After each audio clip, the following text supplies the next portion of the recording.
ሰላም ጤና ይስጥልን ተመልካቾቻችን ይህ የምትከታተሉት በኦኤምኤን ተዘጋጅቶ የሚቀርብላችሁ የአማርኛ ፕሮግራም ነው።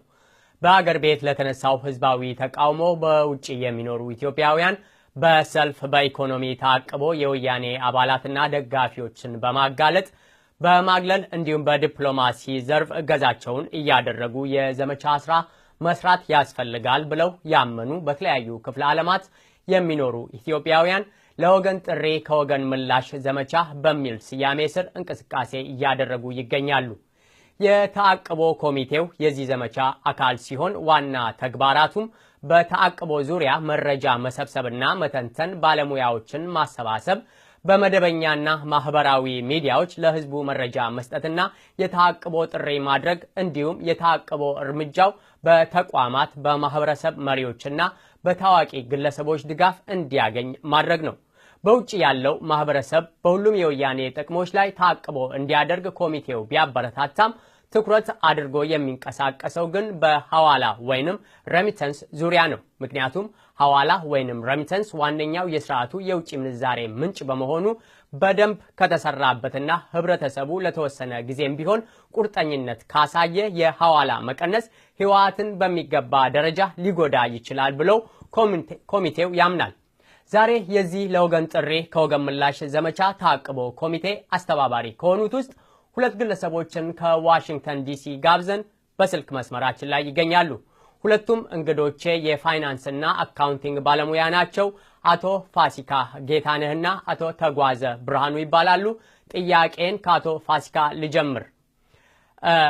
ከአንዳንድ ሚዲያዎች እየሰማን ያለነው የኢትዮጵያ መንግስት ከውጭ የሚያገኘውን ምንዛሪ ወይንም ፎረን ከረንሲ በምንለው ላይ ታቅቦ ለማድረግ እየተንቀሳቀሳችሁ ነው። ለወገን ጥሪ ከወገን ምላሽ ዘመቻ በሚል ስም የታቅቦ ኮሚቴ አቋቁማችኋል። እስኪ ለወገን ጥሪ ከወገን ምላሽ ዘመቻ ስራዎቹን ለተመልካቾቻችን ከማስተዋወቅ ብንጀምር አቶ ፋሲካ። እሺ፣ አመሰግናለሁኝ አብዲ። እንዲሁም ኦኤምኤን ይሄን እድል ስለሰጣችሁን ከፍ ያለ ነው ምስጋናችን። አንተ እንደተጠቀስከው ለወገን ጥሪ ከወገን ምላሽ ዘመቻ በሚል እየተንቀሳቀስን እንገኛለን። ይሄ ዘመቻ ትኩረት የሚያደርገው ወይም ደግሞ መነሻ ምክንያቱ አገራችን ውስጥ እየተከናወነ ያለው በህዝቡ በኩል በቃኝ እንቢባይነት፣ በዛም ተከትሎ ስርዓቱ ይሄንን የህዝብ እንቢታ ለማስቆም እያደረገ ያለውን አፈና በመከተል እዚህ ውጭ ያለን ኢትዮጵያውያን ምን ልናደርግ እንችላለን? ውጭ ያለው ማህበረሰብ ምን አስተዋጽኦ ሊያደርግ ይችላል? በሚዲያ የሚሞቱ የሚያልቁ ወገኖቻችንን የነሱን ሁኔታ እየሰማን ማዘን ነው ኦር ሌላስ ልናደርገው የምንችለው ምን ነገር ሊኖር ይችላል በሚል እንግዲህ ያንን ታሳቢ በማድረግ ተሰባስበን የተለያዩ እንቅስቃሴዎች ለማድረግ ነው የወሰንነው። በዚህ በዘመቻው ስር የወያኔ ሰላዮችን በየአካባቢያችን የሚኖሩ ደጋፊዎችን እነሱን ማወቅና ማጋለጥ፣ ህብረተሰቡ እንዲያገላቸው ማድረግ፣ የተቃውሞ ሰልፎችን ማስተባበር እንዲሁም ደግሞ የኢኮኖሚ ተአቅቦ በስርዓቱ ላይ እንዲደረግ ጥሪ ማድረግ ነው። እነዚህን መሰረታዊ ዓላማዎች በመያዝ እንግዲህ እየሰራንበት ያለ ዘመቻ ነው ባጭሩ። አቶ ተጓዘ፣ የኢኮኖሚ ታቅቦ ስንል እነዚህ ታቅቦች ምንን ያካትታሉ? እሺ፣ እኔም በድጋሚ አመሰግናለሁ አብዲ። ይህንን እድል ሰጣችሁን ከህብረተሰቡ ጋር እንድንገናኝ ስላደረጋችሁ ከልብ እናመሰግናለን። በዚህ በዘመቻ ስር ከሚደረጉት የታቀቡ እንቅስቃሴዎች ውስጥ በዋናነት እኛ ይዘነው የተነሳ ነው በተለምዶ ረሚታንስ የሚባለውን ወይም በሐዋላ ከዚህ ከውጪ ወደ አገር ቤት የሚላከውን ገንዘብ በተመለከተ ነው። ትንሽ ፋሲካ ወደ አነሳው ላይ ልመለስና ይህንን ሐሳብ አጠናክሬ እቀጥልበታለሁ።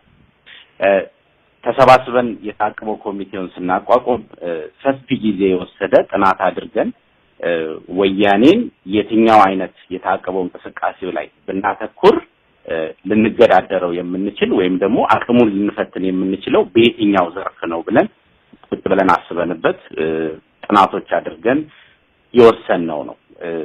ብዙ አይነት እንቅስቃሴዎች አሉ። ታቀበው ለምሳሌ ሸቀጦችን አምጥተው እዚህ የሚራገፉት ሸቀጦች አለመጠቀም ወይስ አይሮፕላን የኢትዮጵያን ኤርላይንስን ቦይኮት በማድረግ ወይስ ገንዘብ የሚላከውን ገንዘብ በመቀነስ ወይም በማቆም ወያኔን የትኛው የበለጠ ይጎዳዋል ብለን ስናስብ በሐዋላ ረገድ ያለው ገንዘብ እጅግ በጣም ትልቅ ነው። ለቁጥር ራሱ በጣም የሚደንቅ አይነት የሆነብንና አቅማችንን ደግሞ ፈተን ነው የትኛው ነው አቅማችን ይሄንን ተግባራዊ ለማድረግ ብለን ስናስብ በውጭ የምንኖር ኢትዮጵያውያኖች ወደ ኢትዮጵያ የምንልከው ገንዘብ ወደ 3.5 በትንሹ በ2014 በተደረገ ጥናት አሁን ጨምሯል። 3.5 ቢሊዮን ዶላር ገደማ ወደ ኢትዮጵያ እየተላከ ነው ያለውና እሱን ማቆም ወይም መቀነስ ብንችል የበለጠ ጉዳት ማድረስ እንችላለን፣ ወያኔንም አቅሙን መፈተንና መፈታተን እንችላለን የሚለው ላይ ነው የደረስነውና ዋናው ፎከስ አድርገን ሐሳባችን የተበታተነ ሆኖ ሁሉንም አይነት ታቅቦች መሞከር ሳይሆን ፎከስ አድርገን በቅድሚያ የምንሰጠው በሐዋላ ላይ ነውና ሐዋላን እንዴት አድርገን ነው ይሄን ዘመቻ የምናንቀሳቀሰው። ብዙዎቻችን ስርዓቱ ጥይት የሚገዛበት አፈናውን የሚያጠናክርበትን ህዝቡን የሚያሰቃይበትን ገንዘብ የሚያገኘው ለኢኮኖሚው ምንጭ ዓለም ባንክንና ሌሎችንም የተለያዩ ሀያላት አገራት እርዳታ ነው ብለን ስለምናስብ እነዚህ ተቋማትና መንግስታት ይህንን ጨቋኝ መንግስትን እንዳይረዱ እርዳታቸውን እንዲያቆሙ ነው ሰላማዊ ሰልፍ ስንወጣ ይከረም ነው። አሁን ያየሁት ግን እኛም ወደ አገር ቤት በመንልከው ገንዘብ በተዘዋዋሪ ለጨቋኙ መንግስት ጥይት መግዣ ተባባሪ መሆናችንን እያየው ነው። የኔ ጥያቄ ይህንን በመረጃ የተደገፈ በተለይም ደግሞ የወያኔ መንግስት ወደ ውጭው ዓለም ኤክስፖርት ከሚያደርጋቸው እንደ ሌጦ ቡናና ሌሎችም የመሳሰሉ ሸቀጦች የሚያገኘው ገቢ እንዲሁም ከተለያዩ ሀያላን አገራት ከሚያገኘው እርዳታ ጋር ይህንን ታቅቦን አነጻጽራችሁ ለማየት የሞከራችሁበት አጋጣሚ አለ? ትክክል ነው አብዲ፣ ጥሩ ጥያቄ ነው ያነሳኸው። እኛም ቅድም ተጓዘ እንደገለጸው ስንነጋገር ለመሆኑ ከዚህ በፊት እንግዲህ ላለፉት 25 ዓመታት የውጭ መንግስታት ዓለም አቀፍ ተቋማት የኛን ጉዳይ ትኩረት ሰጥተው በስርዓቱ ላይ ጫና እንዲያደርጉ በርካታ ውትወታዎችን ስናደርግ ኖረናል። ነገር ግን የምንድነው በእኛ በኩልስ ምንድነው መደረግ ያለበት? ለመሆኑ በዚህ በሬሚታንስ በኩል የሚገባው ገቢ ከሌሎቹ እነሱ ከሚያደርጉት ገቢ አኳያ ምን ይመስላልና እውነቱ የት ላይ ነው፣ የኛስ አቅም ምን ይመስላል የሚለውንም ለማየት ነው የሞከርነውና አንተ እንደጠቀስከው ያነጻጸርናቸው አንደኛ ኤክስፖርት የሚባለው ገቢ ማለት ከአገራችን የተለያዩ ምርቶች ቆዳና ሌጦ፣ ቡና እንዲሁም ሌሎች የቅባት እህሎች ተልከው ምን አይነት ገቢ ይገኛል፣ ከአሜሪካ ከአውሮፓ እንደዚሁም ደግሞ ለዴቨሎፕመንት አሲስታንስ ተብሎ የሚገኝ እርዳታ አለ። ከዛ አኳያ ምን ይመስላል የሚለውን ለማየት ነው የሞከርነው እና አንዳንድ ቁጥሮችን ለማስቀመጥ እኛ ባደረግነው የዳታ ፍተሻ ለምሳሌ በ2014 ሪፖርት የተደረገ በኤክስፖርት የሚገኝ ገቢ 3.7 ቢሊዮን ዶላር እንደሆነ ነው መረጃዎች የሚጠቁሙት። አሁን ይሄ ሁኔታ እየቀነሰ መጥቶ በቅርቡ ከ3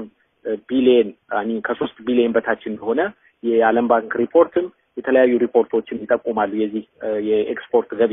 እኛ ግን ዳታውን ስንወስድ የነበረው 3.7 ቢሊዮን ነው። ከዛ አኳያ ሲታይ ከሬሚታንስ የሚገኘው ኦልሞስት ወደ 93% ይሆናል የዛን ገቢ። እኛ እንግዲህ ከውጭ የሚገባው 3.5 ቢሊዮን መሆኑን ለማወቅ ነው የቻልነው። ሌላ ደግሞ እዚህ በምንኖርበት ሀገር በተደጋጋሚ ጥሪዎች ስናደርግ ነበረ። ለመሆኑ የአሜሪካ መንግስት ምን ያህል ነው የሚረዳው የሚለውንም ለማየት ሞክረናል። አሜሪካ ለተለያዩ እርዳታዎች የሚሊታሪና ሴኩሪቲን ጨምሮ እስከ 1 ቢሊዮን ዶላር በአመት ለስርዓቱ ገቢ እንደምታደርግ ነው መገንዘብ የቻልነው። እንግዲህ ከዚህ ከጠቅላላ በአለም ዙሪያ የሚኖረው ማህበረሰብ የሚያስገባው 3.5 ቢሊዮን ጋር ሲነጻጸር የአሜሪካ የምትረዳው በጣም አንሶ ነው ያገኘነው። ማህበረሰቡ ገቢ የሚያደርገው ሬሚታንስ 3 እጥፍና ከዛ በላይ ይበልጣል። ሌላም ያየነው ለመሆኑ ገንዘቦቹ በብዛት ከየት ቦታ ነው የሚሄዱት የሚለውንም ለማየት ሞክረናልና 40% የሚሆነው የሬሚታንስ ገቢ ከአሜሪካን ሀገር ነው የሚላከው። ወደ ዶላር በምንቀይርበት ጊዜ 1.4 ቢሊዮን ዶላር የሚሆነው እዚህ አሜሪካ የሚኖረው ማህበረሰብ የሚልከው ነው። እንግዲህ ራሱ አሜሪካ ብቻ የሚኖረው ማህበረሰብ አሜሪካ እንደ አገር ከምትረዳው በላይ ሆኖ ነው ያገኘ ነው። ከዚህ በተጨማሪ የአውሮፓንም ለማየት ሞክረናል። በኢዩ ስር 1.4 ቢሊዮን ዶላር እርዳታ ያገኛል ስርዓቱ። እንግዲህ ከዛ አኳያም የሬሚታንስ ወይም ደግሞ በውጭ የምንኖረው ኢትዮጵያውያን የምንልከው ወደ 3.5 ቢሊዮን ዶላር ነው። በተደጋጋሚ እንደገለጽ ነው ያን የአውሮፓንም እርዳታ ከሁለት እጥፍ በላይ የሚበልጥበት ነው። በአጠቃላይ በዚህ በእርዳታ የሚገኘው ኦዲኤ የሚባል አለ፣ ኦፊሻል ዴቨሎፕመንት አሲስታንስ የሚባል በዛ በአጠቃላይ ይሄ ቅድም የጠቀስናቸውን የአውሮፓንም የአሜሪካንም ጨምሮ ወደ 3.8 ቢሊዮን ነው ስርዓቱን ያገኘው በአጠቃላይ በእርዳታ። ከዛ አኳያ ሲታይም እስቲ ወደ 92% የሚሆን ነው። ሌላ ያየነው ከዚህ የውጭ ኢንቨስትመንት የሚባል እንግዲህ አንዱ ትልቁ እዛ ሀገር ያለው ችግር መሬቱ ከደሃው ገበሬ የተነጠቀ ለአበባ እርሻዎች ለተለያዩ ኢንቨስትመንቶች ሲሰጡ ኖሯል። ያንን ኢንቨስትመንት ለማስፋፋት ከውጭ የሚሄዱ ኩባንያዎች ወይም ግለሰቦች በአመት ገቢ የሚያደርጉት 1 ቢሊዮን ዶላር አይሞላም፣ ወደ 950 ሚሊዮን ዶላር ነው። ከዛም አኳያ የሬሚታንስ ከ3 እጥፍ በላይ የሚበልጥበት ሁኔታ ነው ያለው እና ነገሩን ሰመራይዝ ለማድረግ እነዚህን ቁጥሮች መደርደር ያስፈልገው ለምንድን ነው? እነዚህ የውጭ ዓለማት የውጭ ሀገራትን መጠየቁ አስፈላጊ ነው። ሁልጊዜም ፕሬሸራችንን ማድረግ ይኖርብናል። እነሱንም እንደምንጠይቅ ሁሉ ያ ህብረተሰብ የኛ ህብረተሰብ ነው፣ ችግሩ ችግራችን ነው፣ ሞቱ ስደቱ መሰቃየቱ ስቃያችን ነው የምንል ከሆነ እነዚህን የዓለም አቀፍ ድርጅቶችና ሀገሮች ከነሱ ላይ ፕሬሸር ከማሳረፍ በተጨማሪ ራሳችንም ቆም ብለን ማሰብ አለብን። ይሄን ያህል አቅም እንዳለን አውቀ ነው እኛም በበኩላችን እዛ ሀገር ላይ እኩልነት፣ እዛ ሀገር ላይ ነጻነት፣ እዛ ሀገር ላይ ፍትህ እንዲኖር የምንችለውን ለማድረግ መዘጋጀት አለብን። አቅማችን ከፍተኛ ነው የሚለውን እንግዲህ መረጃ ለህብረተሰቡ ማስተላለፍ ስለፈለግን ነው እንግዲህ ይሄን ዳታ እየዘረዘርን ያለ ነው። አቶ ተጓዘ ወደ እርሶ ልመለስ። በአሁኑ ጊዜ ሀገራችን መንታ መንገድ ላይ ያለች ሀገር ነች። ካለፉት 11 ወራት በበለጠ አፈናው ጭቆናው በተጠናከረ መልኩ ቀጥሏል። አዋጁ ደግሞ የመንግስት ታጣቂዎች በህዝቡ ላይ የሚወስዱትን እርምጃ ህጋዊነትን በማላበስ ከጠቅላይ ሚኒስትሩ ፍቃድ ተሰጥቷቸው ተኩሰው እየገደሉ እያፈኑ ያለ ፍርድ ቤት ትዕዛዝም እያሰሩ አገሪቷን ማርሻል ሎው ወይንም ወታደራዊ አገዛዝ ስር ከተዋታል። በዚህ አይነት እንቅስቃሴ ውስጥ ብዙ ንግድ ቆሟል። ብዙ ቤተሰቦች ከልጆቻቸው በሚላክላቸው ገንዘብ የሚተዳደሩም አሉ። ይህ የውጭ ምንዛሪ ታቅቦ ሲቆም ከመንግስት ይልቅ ህዝቡን ሊጎዳ አይችልም? አንዳንድ ሰዎች እኔ ለቤተሰቤ በመልካት 100 ወይንም 200 ዶላር መንግስትን እንዴት አድርጌ ወይንም በምን አይነት መልኩ ነው ልጠቅም ወይንም ልጎዳ እችላለሁ ብለው የሚያስቡት እንዲህ አይነት አስተሳሰብ ያላቸው ሰዎች አሉ። እነዚህን አስተሳሰቦች እንዴት ነው የምትመለከቱት? በመጀመሪያ ያለው የተዛባ ኢንፎርሜሽን ወይም ደግሞ በጣም የተጋነነ ኢንፎርሜሽን ምንድነው? የኢትዮጵያ ውስጥ ያለው ማህበረሰብ ከውጪ ድጋፍ እያገኘ ነው የሚኖረው የሚለው በጣም ተጋኗል። ኢትዮጵያ ውስጥ አሁን ወደ 100 ሚሊዮን ህዝብ ነው ያለውና 100 ሚሊዮኑም ከውጪ ዘመድ አለውና እየተደገፈ ነው የሚኖር የሚመስል ነውና እሱን አስተያየት ክሊር ላድርግ። እኛ ሳንሆን ወርልድ ባንክ ያጠናውን ጥናት ቤዝ አድርገን ነው ይሄንን ነገር የሰራ ነውና ወርልድ ባንክ ያስጠናው ጥናት የአገሪቱን ወደ 97% የሚሸፍን ኤሪያውን ሸፍኖ ያዘጋጀው ዳታ ነውና እሱን ቤዝ አድርገን ስንመለከተው የኢትዮጵያ ከተጠየቁት ጥያቄዎች ውስጥ አንደኛው ውጭ ሀገር ዘመድ አላችሁ ወይ የሚል ጥያቄ ነበርና ከዛ ውስጥ ከ39% አዎ ውጭ ሀገር ዘመድ አለን ሲል 61% ውጭ ሀገር ዘመድ የለው።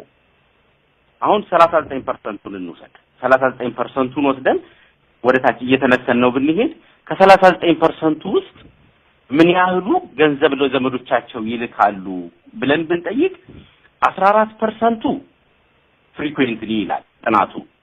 በተደጋጋሚ የሚለው በአመት ውስጥ እስከ 5 ጊዜ የሚላከው ነው 4%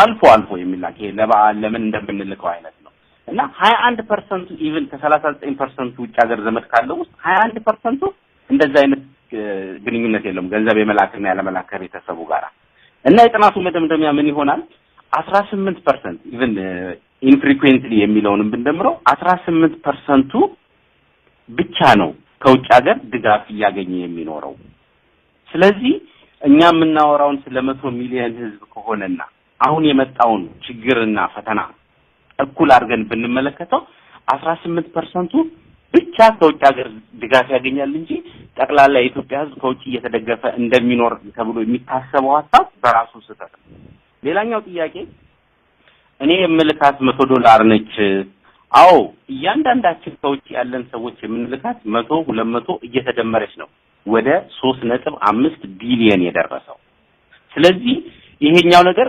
ቤተሰቦቻችንን ለመርዳት ነው የምናደርገው አዎ ለመርዳት ነው የምናደርገው ሁላችንም ለመርዳት ነው የምናደርገው ጥናቱ የሚያሳየው ምን ይሆናል መሰለህ አቢ ይሄ ገንዘብ የሚላከው ለማን ነው በእንዴት አይነት የእድሜ ደረጃ የገቢ ሁኔታ ላይ ላሉ ሰዎች ነው ገንዘቡ እየተላከ ያለው የሚለው ሌላው የጥናቱ ማሳያ ነው በእድሜ እንመልከተው የመጀመሪያውን ስቴፕ በእድሜ ስንመለከተው ወደ 64% ገንዘብ የሚያገኘው ውስጥ ወደ 64% በእድሜ ከ18 እስከ 34 ዓመት እድሜ ገደማ በገቢ ደግሞ ስንመለከተው ከ1000 እስከ 5000 የኢትዮጵያ ብር በወር የሚያገኘው ነው ገንዘብ የሚላክለት ያም ወደ 59% የሚሆነው ነው ሌላኛው ደግሞ በቤተሰብ ሪሌሽን ስንመለከተው ይህ ገንዘብ በብዛት የሚላከው ለእህትና ለወንድም ነው ወደ 47% የሚሆነው ለዛ ለወንድምና እህት ነው ሌላው ወደ ላጎት ላክስት ያለ ወደሚሄደው 32% ይሆናል ለእናት ለአባት እንኳን የሚላከው ወደ 6% ገደማ ነው ይሄ ሁሉ ቁጥር ምንድነው ብለን ብንል አሁን መጨረሻ ላይ ኢትዮጵያ ውስጥ እየሆነ ያለውን ነገር ሁላችንም እናውቀዋለን በወጣትነት እድሜ ደረጃ ያለው ለዚህ የነጻነት ትግል ግንባሩን ሰጥቶ ከፊት ተሰልፎ ይሄንን ለውጥ ለማምጣት እየታገለ ነው ያለው ኢትዮጵያ ውስጥ የኢኮኖሚክ ተአቅቦ እንዲመጣና ይሄንን ለውጥ ለማፋጠን ከደሃው ገበሬ እስከ ደሃ ጉልት የምትሸጥ ኢትዮጵያዊ ለወያኔ ትብብር በመንፈግ ኢኮኖሚውን እዛው ሀገር ውስጥ እያዳከሙ ነው ያሉት ቀላል አይደለም ባለፈው ጊዜ በኦሮሚያ ክልል የንግድ ስርጭቱን በማቆም ወያኔ ላይ የተፈጠረውን የኢኮኖሚክ ኢምፓክት እናውቀዋለን በጎንደር በጎጃም ለተወሰኑ ጊዜያቶች የተደረጉትን የስራ ማቆም አድማዎች ወያኔ ላይ ያሳረፈውን አይተናል ስለዚህ ያንን በንጽጽር ስንመለከተው እኛስ በአቅማችን ምን ማድረግ አለብን ብለን ነው የምንጠይቀውና እነዚህ ቁጥሮች የሚያሳዩን ገንዘብ የምንልክላቸው ሰዎች በተወሰነ ደረጃ የተወሰነ ጊዜ መስዋዕትነትን ከፍለን ይሄንን ችግር አንዴና ለመጨረሻ ጊዜ ማስወገድ አማራጭ የሌለው ነገር ነው አዎ ገንዘብ የምንልክላቸው ሰዎች ሊቸገሩ ይችላሉ ወይ በንጽጽር ስናየው በጣም ቅድም የጠቀስኳቸው ዳታዎች የምንለው ጉዳት በጣም መጠነኛ ነው ለተወሰነ ጊዜ ይሄንን ብር ብናቆመው በቤተሰብ ላይ የሚደርሰው ጉዳት በጣም መጠነኛ ነው ለእድሜ ልክ ተሸክመን ካለነው ከዚህኛው አገዛዝ ጋር ማለት ነው እና በጥቅሉ ስንመለከተው አዎ ጉዳት ሊደርስ ይችላል ግን ያ ጉዳት መጠነኛ ነው ስለዚህ ጥርሳችንን ነከስ አድርገን ለተወሰኑ ጊዜያቶች ይሄንን እርምጃ መውሰድ ካልቻለን የወያኔን እድሜ ለማራዘሙ ትልቁን አስተዋጽኦ እናበረክታለን ብዬ ነው የማስበው የቀረ ካለ ፋሲካ ልጨምርበት ይችላል አቶ ፋሲካ እስኪ በዚህ ባቶ ተጓዛ ሐሳብ ላይ ተጨማሪ ሐሳብ ካሉት እሺ በዚህ ላይ ብዙ ነገር አቶ ተጓዘ ሄዶበታል ዋናው ቁም ነገር ምንድነው ችግር አይደርስም አይደለም ለቤተሰቦቻችን በመንቀንስበት ጊዜ ወይ በመናቆምበት ጊዜ የለመዱትን ነገር ሊያጡት እንደሚችሉ እንገነዘባለን እና ቶታሊ ችግር አይደርስም የሚል አስተሳሰብ የለብንም ሁልጊዜም ድርጊቶቻችን የሚያስከትሉት የአጭር ጊዜ ችግር ይኖራል ወያኔ የረጅም ጊዜ ችግራችን ነው ዛሬ ሬቻ በዓል ላይ የሆነውን አይተናል በጣም የሚያሳዝን ሁኔታ በአገራችን ሲፈጸም ለማየት በቅተናል እዛ ደማቸው ከፈሰሰ በየቦታው ደማቸው ከሚፈሰው ሰዎች አቋያ የተወሰነ ጫና በስርዓቱ ላይ ለመፍጠር ለበጎ ተግባር ሲባል ቤተሰቦቻችን ዋጋ ለመክፈል እኛም እዚህ ያለነው ለህብረተሰባችን አጋር ለመሆን ዋጋ ለመክፈል ከተዘጋጀን የህሊና ዝግጅት ካደረግን ፔኑን ቀላል ያደርገዋል። በዛ ላይ ጥናቱ እንደሚያሳየው ለተወሰነ ጊዜ ችግር ለመቋቋም አቅም ላላቸው ሰዎች ነው በአብዛኛው ገንዘብ የሚላከው። ሁላችንም ከራሳችን ጋር መነጋገር አለብን፣ እውነታውን መመርመር አለብን። ሪሊ የምንልክላቸው ሰዎች ሁሉም ያ ገንዘብ ቢቀንስ ወይም ቢቆም ሪሊ ችግር ውስጥ የሚቆሙ ናቸው የሚወድቁ ናቸው ወይ ብሎ እያንዳንዱ ሰው ለማን እንደሚልክ የቤተሰቡ ሁኔታ ምን እንደሆነ ያውቀዋል። ስለዚህ በጣም ችግር ያለባቸው አቁሙን ብንላቸው አያቆሙም፣ ይሄንን እናውቃለን። ነገር ግን ለተወሰነ ጊዜ ብናቆም አማውንቱን ብንቀንስ ለምሳሌ $100 የሚልክ ሰው $60 $70 ቢያደርገው ኦር 4-5 የሚልክ 2-3 ቢያደርገው ያንን ሁኔታ ቤተሰቦች ተቋቁመው የሚያልፉበት እድል ይኖራል። ስለዚህ ያንን ታሳቢ በማድረግ እርምጃ ልንወስድ እንችላለን። በእኛ እይታ ይሄ እርምጃ ከህዝቡ ይልቅ ስርዓቱ ላይ ትልቅ ጫና ያመጣል ብለን እናምናለን። አንድ ነገር ልጨምርና ልጨርስ። አሁን በኦሮሚያም ይሁን በአማራ ክልል በተደረገው ህዝባዊ እንቢተኝነት ምክንያት ወያኔ ትልቅ የሆነ የኢኮኖሚ ጉዳት እየደረሰበት ነው። የፎሪን ዳይሬክት ኢንቨስትመንት የሚባለው የውጭ ባለሀብቶች ይዘውት የሚገቡት ገንዘብ በ70% እንደቀነሰ መረጃዎች ያሳያሉ። ለ25 ዓመት ሲዋሽ የነበረው አገሪቷ ስቴብል ነች፣ ፍትህ አለ፣ ዲሞክራሲ አለ እየተባለ ወያኔ ሲያጭበረብር የነበረው ነገር ዛሬ ብዙሃን ከሀገራቸው ተገለው በኢኮኖሚ በፖለቲካ ተገለው ትንሾች አናሳዎች ብቻ የሚኖርባት ሀገር እንደሆነችና በዚህም ምክንያት ህብረተሰቡ ስለተቆጣ በኢንቨስትመንቶች ላይ እርምጃ ስለተወሰደ ይሄ ያደናገጣቸው የውጭ ባለሀብቶች ገንዘብ ወደ ሀገር ውስጥ ማስገባት ትተዋል። ሌላው ደግሞ ስራ ካልተሰራ ኤክስፖርት ማድረግ አይቻልም፣ ቡና መላክ አይቻልም፣ ቆዳና ሌጦ መላክ አይቻልም። በዚህ ምክንያት ራሱ በዚህ አመት ወያኔ ታርጌት ካደረገው ኤክስፖርት ገቢ ውስጥ በ139 ሚሊዮን ነው ድሮፕ ያደረገው። ሰሞኑን የኢትዮጵያ አየር መንገድ በቱሪስት መጥፋት ምክንያት እየቀነሰ እንደሆነ ገቢው እየሰማን ነው። ምን ማለት ነው ይሄ? ስርዓቱ ክራይሲስ ውስጥ እየገባ ነው። ውጭ ያለ ነው በዚህ ሁኔታ ላይ ተደርበን የዚህን ስርዓት አቅም ማዳከም ካልቻልን በዋናነት የፎሪን ከረንሲ ሶርስ ሆነን የምንቀጥለው እኛ ልንሆን ነው ማለት ነው። ስለዚህ ህብረተሰቡ ላይ እየደረሰ ያለውን በደል አሁን በዚህ በአስቸኳይ አዋጅ ስም እየደረሰ ያለውን በደል፣ ግድያ፣ ጭፍጨፋ፣ አፈና ሊያስቆጣን ይገባል። ከህብረተሰቡ ጥሪ ቀርቦልናል። ይህንን ጥሪ መስማትና አጋርነታችንን ማሳየት ይኖርብናል ለማለት ነው። አመሰግናለሁ። አቶ ተጓዘ ይህንን አቶ ፋሲካ ያነሱትን ሐሳብ ጠለቅ ብለን ለማየት እንዲያስችለን ከረሚቸንሱ ወጣን በልና ቅድም እንዳልኩት ዛሬ ሀገር ቤት ብዙ እንቅስቃሴዎች ቆመዋል። ንግድ ቤቶች እየተዘጉ ያሉበት ሁኔታ ነው ያለው። ከዚህ ጋር ቅድም አቶ ፋሲካ እንዳነሱት ካሁን በፊት ኢትዮጵያ የዲሞክራሲ ሀገር ፈጣን እድገት እያስመዘገበች ያለች ብቸኛዋ የአፍሪካ ሀገር መሆኗ ስለተነገራቸው መሬትን እየተቀራመቱ ለ99 ዓመት ከመንግስት ጋር ውል ተፈራርመው በብዙ ሚሊዮን ዶላር ኢንቨስት እያደረጉ ያሉት የውጭ ባለሀብቶች አሉ። ዛሬ እነዚህ ሰዎች በድንጋጤ ሀገሪቷን ጥለው እየወጡ ነው ያሉትና በዚህ ላይ መንግስት ያወጀው የአስቸኳይ ጊዜ አዋጅ የነበሩትም ሆነ ካሁን በኋላ ሀገሪቷ ላይ ኢንቨስት ለማድረግ እያሰቡ ያሉትን ባለሀብቶችን ተስፋ ሊያስቆርጥ ይችላል። እስኪ በዚህ የአስቸኳይ ጊዜ አዋጅ ወቅት መንግስት ላይ የሚደርሱ የኢኮኖሚ ተጽዕኖዎች ምን ናቸው? አሁን ፋሲካ በተወሰነ መንገድ የሄደባቸው የፎሪን ዳይሬክት ኢንቨስትመንቶቹ ግንባር ቀደምትነት ይይዛሉ። በአሁን ሰዓት የተወሰኑት እስከ ጭራሹ ካፒታላቸውን ጠቅልለው እየወጡ ናቸው። ሌሎቹ ያንን አራያ ተከትለው እንዳይወጡ ነው ወያኔ እየፈራ ያለው እና የፎሪን ዳይሬክት ኢንቨስትመንቱ እሱ ያበቃለት ነው። ከዚህ በኋላም ኢንቨስት የሚያደርግ እዛ ሀገር ላይ ይኖራል ብለን አንገምትም። አንደኛው ኢፌክት እሱ ነው። ሌላኛው ራሱን በራሱ ወያኔ እየጠለፈበት ያለው መንገድ አንድ ራሱ መገለጫ ነው። ትላንትና በወጣው ዜና ተመልክታችሁ እንደሆነ አላውቅም። ኢንተርኔትን በመዝጋት በማጥፋት ብቻ ራሱ ላይ ኪሳራ እያመጣል። ቀላል የሚባል ኪሳራ አይደለም። ትላንት የወጣው ዜና ወደ $9 ሚሊዮን ገደማ ሉዝ እንዳደረገ አንብበናል፣ ሰምተናል። ይሄ ራሱ ያ ተጽዕኖ የፈጠረበት ያ ጫና የፈጠረበት ግዴታ ነውና ራሱን በራሱን በዚህ መልኩ ያጠፋል። ሌላኛው ኢቭን ያስቸኳይ ጊዜ አዋጁ ወጥቶ አሁን በጎንደር በባህር ዳር የሥራ ማቆም አድማ ተደርጓል። ምን ማለት ነው? ያ የሥራ ማቆም አድማ ወያኔ በእለቱ ወይም በዛ ጊዜ ውስጥ ሲገበያዩ ያገኝ የነበረውን ታክስ አገር አትገኘም ማለት ነው፣ አጥቷል ማለት ነው። ስለዚህ እነዚህ ሁሉ ነገሮች ሲደራረቡበት ወያኔ ኢኮኖሚካሊ ኃይለኛ ክራይሲስ ውስጥ ነው ያለው። በዛው መጠን ደግሞ የተገኘችዋንም ያለችዋንም ፎሪን ከረንሲ የሚዘርፍና የሚያሸሽም ደግሞ ራሱን የቻለ ኢምፓክት አለ። አሁን ገቢዎች እየቀነሱ ነው፣ ፎሪን ከረንሲ እየቀነሰበት ነው ያለው። አንድ ጥናት ከስቴት ዲፓርትመንት የተገኘ ጥናት ምን ይላል? የናሽናል ሪዘርቭ ወደ 2.8 ቢሊዮን ብቻ ነው ያለው። ኢቭን ከ3 ወር በታች ለሆነ እንደውም ውስጥ አዋቂ ምንጮች እንደሚሉት ከዛም በታች ነው ያለው።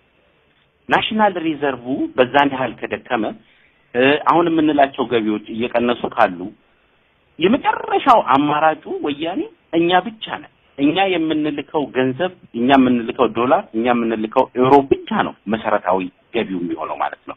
ያ በተወሰነ ደረጃ ወያኔን እድሜውን ሊያራዝምለት የሚችለው ከመሳሪያው ሌላ እኛ የምንልከው ገንዘብ ብቻ ነው ማለት ነው። ስለዚህ ይሄ ራሱ ላይ የፈጠረው ራሱ ያወጀው የአስቸኳይ ጊዜ አዋጅ ራሱን እንደገና ጠልፎ የሚጥለው ሌላኛው ኢምፕሊኬሽን ነውና ህብረተሰቡ አንድም ጥያቄ መጠየቅ ያለበት በወታደራዊ አገዛዝ ስር ላለ መንግስት ገንዘቤን መላክ አለብኝ ወይ?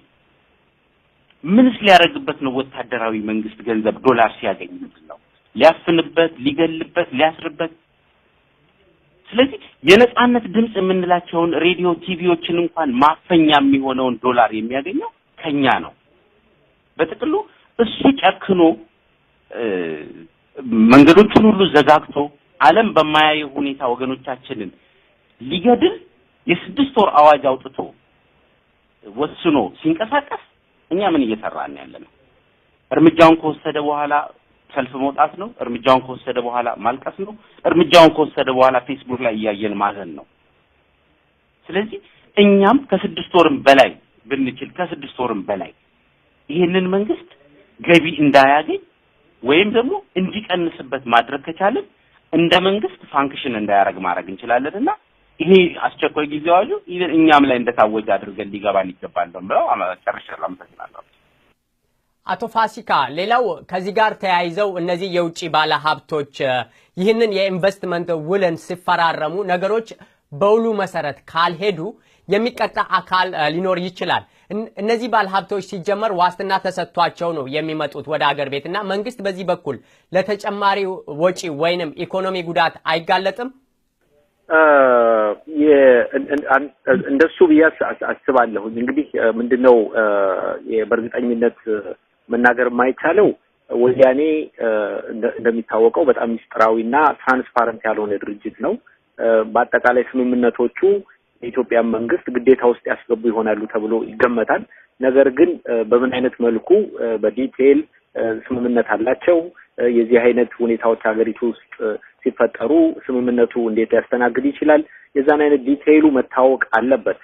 ነገር ግን ወያኔ ሰላማዊ እና የተረጋጋ ሀገር አለ በሚል ለዛ ዋስትና ሰጥቶ እነዚህን ኢንቨስተሮች የሚያስመጣ ከሆነና ያ የሚያስከትለው ወጪ ካለ በእርግጥም አሁን በተቃቀስነው ችግር ላይ ሌላ ስርዓቱን አጣብቂኝ ውስጥ የሚከት ችግር ነው የሚሆነው። ሌላው የዚህ ችግር መነሻው ምንድነው? ሌላው ኢምፕሊኬሽኑ ዝም ብሎ ለነዚህ ኢንቨስተሮች የገንዘብ የመክፈል ያለ መክፈል ወያኔ ያን ሊክድም ላይከፍል ይችላል፣ አቅምም ላይኖረው ይችላል። ግን ሌላው እነዚህ አሁን በዚህ ምክንያት ችግር የደረሰባቸውና ወያኔ ስምምነቱን የማያከብር ከሆነ ረዘም ላለ ጊዜ በወያኔ ላይ ይሄ እንደውም ከወያኔም በኋላ የሚመጣው ስርዓትም ላይ ኢፌክት ሊኖረው ይችላል። እንደ ሀገር በስምምነቱ የማይቆም ሀገር እንደሆነ ስለሚገመት ወደፊት በሚኖረው የኢንቨስትመንት እድል ላይ ጫና ሊኖረው ይችላል እና ከተፈጠረው ቀውስ በተጨማሪ ይሄው አንተም ያነሳው ተጨማሪ ቀውሱን የሚያባብስ ሁኔታ ሊሆን ይችላል እና የኢኮኖሚክ ክራይሲሱን ለረጅም ጊዜ የሚወስደውና ችግር ስርዓቱን አጣብቂኝ ውስጥ የሚያስገባው ሁኔታ ሊፈጥር ይችላል ብዬ አስባለሁ። አሁንም ከአቶ ፋሲካ ከርሶ ሳልርቅ እንግዲህ ይህ አፈና ጭቆናና የወታደራዊ አገዛዙ በዚህ አይነት መልክ ከቀጠለ ቀደም እርሶ ያነሱት ነጥብ ነበር አገሪቷ ከቱሪስት የምታገኘው ገቢ ባለፈው 2 ሳምንታት ለምሳሌ አንዲት አሜሪካዊት ተገላለች ኢትዮጵያ ውስጥ ስለዚህ ቱሪስቶችም ሆኑ ለስራ ወደዚያች ሀገር የሚሄዱ ሰዎች ለህይወታቸው ይሰጋሉና ሀገሪቷ በአስቸኳይ ጊዜ አዋጅ ላይ ያለች ማንንም ወደዛ ሀገር መሄድን አይፈልግም እንደተባለው ሌላው ትልቁ የሀገሪቷ ገቢ ከኢትዮጵያ አየር መንገድ ነው አይደለም ቱሪስት ያገሬው ሰው ራሱ በአሁኑ ጊዜ መግባትን አይፈልግም እነዚህ ሁሉ ተደማምረው የሚያመጡትን የኢኮኖሚ ዝቅጠት መንግስትን ብቻ ሳይሆን እንደ ሀገር ካየን አገሪቷን ለወደፊት አይጎዳትም እዚህ ላይ ለመሄድ ጉዳት አይኖርም ብዬ ማለት አልችልም ግን ሁሉ ጊዜ ንጽጽር ውስጥ ማስገባት የሾርት ተርም እና ሎንግ ተርም ጉዳት የሚባለው ነው ሁሉ ጊዜ አሁን እኛ ያደረግነው ያለነው ጥሪ በህብረተሰቡም ላይ በአገሪቱ ላይ የተወሰነ ጉዳት ማስከተሉ አይቀርም ግን እንዳለመታደል ሆኖ ከሁለቱ መጥፎች የተሻለው መጥፎ ነው የምንመርጠው የወያኔ ስርዓት የሚቀጥል ከሆነ ሜቢ እንደ አገር የማንቀጥልበት እድል እየሰፋ ይሄዳል ያንን ነው ማስተዋል ያለብን በዛ ላይ ወያኔ ህብረተሰቡን እየጨፈጨፈ እየገደለ ያለበት ሁኔታ ነው ደም እየፈሰሰ ያለበት ሁኔታ ነው ይሄን እያደረገ ያለ በህዝብ ተቀባይነት የሌለው ስርዓት ሌሎች ሾርት ተርም ይሆኑ በአጭር ጊዜ ሊደርሱ ይችላሉ ተብሎ የሚገመቱን ጉዳቶች ታሳቢ በማድረግ ይሄንን ስርዓት ህዝቡን እየበደለ እንዲቀጥል መፍረድ በምንም መልኩ ተቀባይነት የለውም የምናደርጋቸው የትኛዎቹም እርምጃዎች ጉዳት አላቸው ለምሳሌ ህዝባዊ እንቢተኝነቱን በኦሮሚያ በአማራም የተንቀሳቀሰው ወጣቶቹን በመታየበት ጊዜ ሊሞቱ እንደሚችሉ ያውቁታል እነዚህ ልጆች ግን እኛም ሞተን ቢሆን እኛም ዋጋ የኛም ህይወት አልፎ ቢሆን የሚቀጥለው ትውልድ የሀገሪቱ የወደፊት ሁኔታ መሻሻል አለበት በሚል ነው ይሄንን ዋጋ እየከፈሉ ያሉት እንጂ አማራጭ ቢኖር ሌላ ሰው መጥቶ ነፃ የሚያወጣቸው ቢሆን ኖሮ እነዚህ ሁሉ መከራ የተቀበሉ ወገኖቻችን መከራ ባልተቀበሉ ነበር ግን አማራጭ የለም አንዳንድ ጊዜ ስለዚህ ማንኛውም ድርጊት ጉዳት አለው ግን የተሻለው ጉዳት የቱ ነው የሚለው የማየት ሁኔታ ስለሆነ ህብረተሰቡ በዛ መልኩ እንዲያየውና እንዲገነዘብ ልመናዬንና ጥሬን አቀርባለሁ አቶ ተጓዘ ወደ ሐዋላው ታቅበው ወይንም ረሚተንሱ ስንመለስ ከአሜሪካና ከአውሮፓ ሀገራት ከሚገኙት እርዳታ ጋር ሲነጻጸር መንግስት እኛ ከምንልከው 100 እና 200 ዶላር ላይ የሚያገኘው የውጭ ምንዛሪ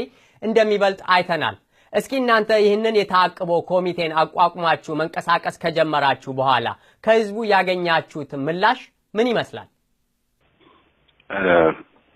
አመሰግናለሁ አብዲ አንዳንዱ በጣም ነው የሚገርምህ ይሄ ጥናት ለሁላችንም አይን ግላጭ ነው የሆነው ቀደም ፋሲካ እንደዘረዘረው ለ20 አመት ያህል ለ25 አመት ያህል አውሮፓዎችንና አሜሪካኖችን ስለመናቸው ነበር የኖር ነው እሱም ዳይሬክትሊ ጥያቄያችን የነበረው የታክስ ፔየሩን መኒ ለወያኔ እየሰጣችሁ እህቶቻችንና ወንድሞቻችንን እያስገደላችሁ ነው እያልን ነበር ስንጠይቅ የነበረውና ይሄን ጥናት እኔም ራሴ በግሌ ብትወስደኝ ይሄን ጥናት ካየው በኋላ ተገርሚያለሁ አሜሪካኖቹን ወይም አውሮፓዎቹን ብር ቀንሱ እያልን ስንጠይቃቸው አሜሪካኖቹም ሆኑ አውሮፓዎቹ ኢንተረስት አላቸው ኢትዮጵያ ላይ የራሳቸው የሆነ ኢንተረስት አላቸው የምንጠይቃቸው ኢንተረስታችሁን ተውና ብሩን ቀንሱ ወይም በኢንተረስታችሁ ላይ ኔጎሺዬት አድርጉና ብሩን ቀንሱ ነበር የምንላቸው የነበረው ግን እዚህ ጋር ስንመለከተው እኛ የምንልከው እነሱ የአውሮፓና የአሜሪካ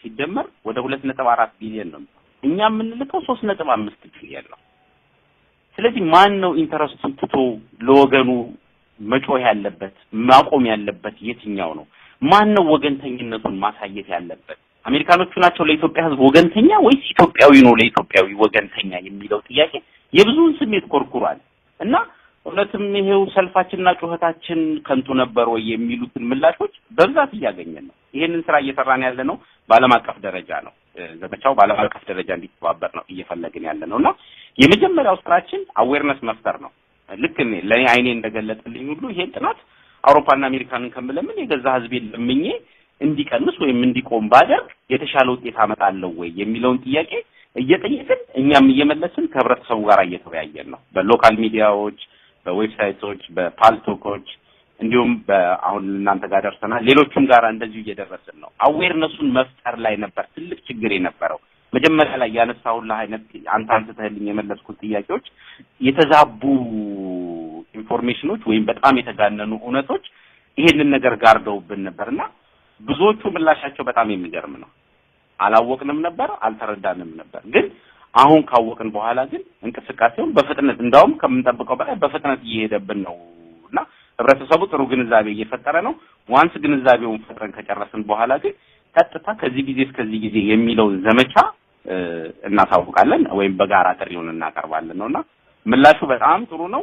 ብዙ ሰው አንደርስታንድ እያደረገው ነው። ይሄ ጥናት ደግሞ ለሁላችንም አይን ገላጭ ሆኗል ነው ብለው አብዲ አቶ ፋሲካ በዚህ በአቶ ተጓዘ ላይ የሚጨምሩት ሐሳብ ካሎት? በዚህ ላይ ያለኝ ተጨማሪ በተለይ በብዛት እዛ ማህበረሰቡ ይሄን ገንዘብ የሚደርሰው ሰው እንደ ሁሉም ችግረኛ እንደሆነ ተደርጎ የሚያመለክቱ መረጃዎች በስፋት ይነገሩ ነበር። ብዙ ጊዜ ከዚህ ከሰብአዊ መብት ሁኔታ ጋር ተነስቶ ይቀነስ ወይ ይቁም የሚባል ከዚህ በፊት ኤፈርት ሲደረግ እናቶች አባቶች ይጎዳሉ፣ ይሄ ህብረተሰቡ በእኛ ላይ ነው ተማምኖ የሚኖረው የሚል ነገር በስፋት ይነገር ነበርና አሁን እኛ ይሄንን የዓለም ባንክ ያስጠናውን ዳታ ይዘን መረጃ ስንሰጥና እንዲሁም የሚልከው እያንዳንዱ ሰው ራሱን እንዲመረምር በርግጥ ይሄ የሚባለው ጠቅላላ አስተሳሰብ እውነት ነው ወይ ለኔ ህይወት አፕላይ ያደርጋል ወይ እኔ ምልክላቸው ስራ ያላቸው ሰዎች የሉም ወይ ወንድሞቼ ተጨማሪ ነገር በኢትዮጵያ ደረጃ ሌክዠሪ የሚባል ነገር ለመግዛት አይደለም ወይ የምልክላቸው እህቶቼስ እንደሱ አይደለም ወይ የሚለውን ነገር ራሱን የቤተሰቡን ሁኔታ እንዲመረምርና ከዚህኛ ካቀረብነው ዳታ ጋር እንዲያስተያየው ጥሪ ያቀርበናልና በርካታ ሰዎች ይሄ የቀረበው ጥናት የተጋነነ እንዳልሆነ ወደ እውነተኝነት የቀረበ እንደሆነ ይሄንን በእውነቱ ካመረርን ቤተሰቦቻችን ያን ያህል ጉዳት ሳይደርስባቸው በስርዓቱ ላይ ጫና ልናመጣ እንችላለን የሚል ግንዛቤ እንዲጨብጡ ማድረግ እንደቻል በዚህ መልኩም ምላሾች እንዳገኘን እሱንም ለመጨመር ያህል ነው።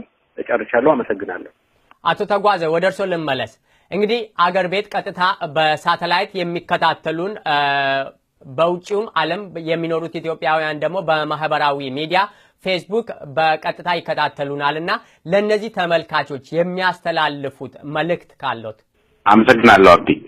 ቅድም መጀመሪያ ላይ እንዳልኩት ይሄ ዘመቻ በብዛት እኛም የምናነጣጥርበት በሚዲያዎች እና በሶሻል ሚዲያዎች በውጪ የሚኖረውን ኢትዮጵያዊ ነውና ይሄንን ፕሮግራም እየሰሙ ላሉ ወገኖቻችን ጥሪው እንዲደርስ እንፈልጋለን።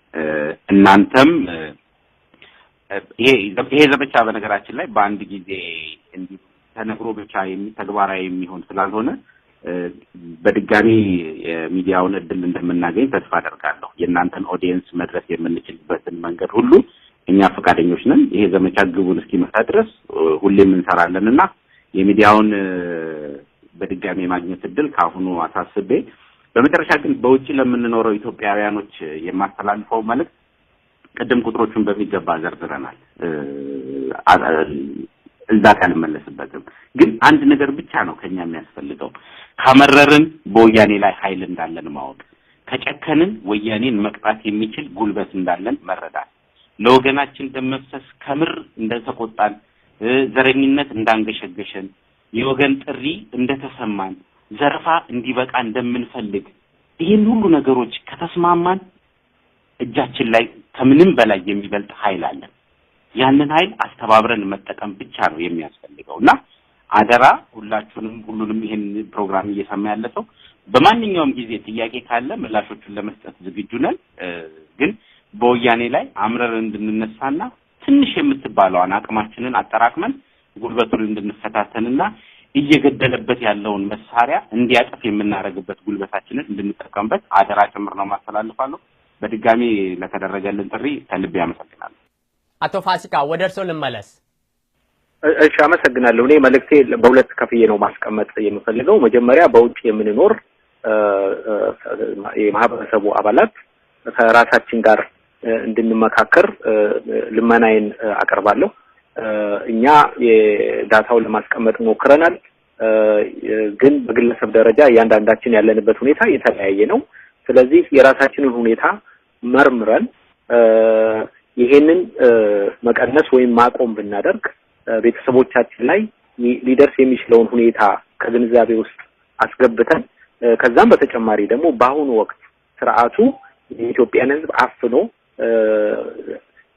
ለስድስት ወር ማንም እንዳይሰማ ስልክ አጥፍቶ የኢንተርኔት ኮኔክሽን አጥፍቶ ከፍተኛ ጭፍጨፋ ላይ የገባበት ጊዜ ነው። ይህንን ሁኔታ ዝም ብለን እናያለን ወይ ነው ጥያቄው። ኦር ከጭፍጨፋው በኋላ የሚመጣውን ሀዘን እሱን ለመቀመጥ ነው ወይ የተዘጋጀነው ነው ጥያቄው።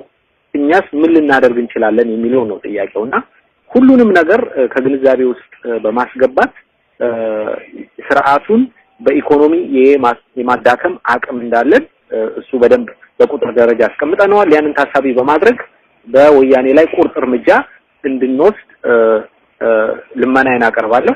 ከዛ በተጨማሪ የእናንተ ሚዲያ እስከ ሀገር ቤት ስለሚሰማ ሀገር ቤት ላለው ህብረተሰብ፣ ውጭ ያለው ህብረተሰብ የእናንተን የነጻነት፣ የእኩልነት፣ የፍትህ ጥያቄ ሰምቶ እርምጃዎችን በተለይ የሚላከውን ገንዘብ በተመለከተ ሊወስድ ይችላል።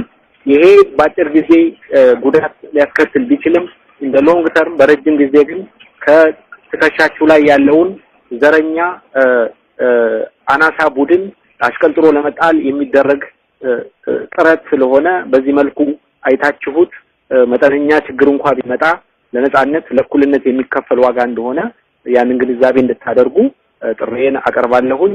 ለተሰጠን እድል አብዲ አንተንም በግለሰብ የሚዲያ ተቋሙንም ኦኤምኤን በከልብ አመሰግናለሁ። እግዚአብሔር ይስጥልኝ። እንግዲህ አቶ ተጓዘ ቀደም ብለው ባነሱት ሐሳብ ላይ አሁን ተመልሰን በሰፊው የምንገናኝበትና የምንወያይበት ሁኔታ ይኖራል ብዬ አስባለሁ። እስከዚያ ግን ሁለታችሁንም አቶ ፋሲካና አቶ ተጓዘን በተመልካቾቻችን ስም ከልብ ላመሰግን እወዳለሁ። እሺ እግዚአብሔር እናመሰግናለን። እንግዲህ ተመልካቾቻችን እንግዶቼ ጋር የነበረኝ ቆይታ በዚሁ አበቃለሁ። በቀረጻ ከኔ ጋር የነበረው ፉአድ ስራጅ ነው። እናንተንም ስለተከታተላችሁኝ ከልብ እያመሰገንኩኝ እስከ ሳምንት መልካም ሳምንት።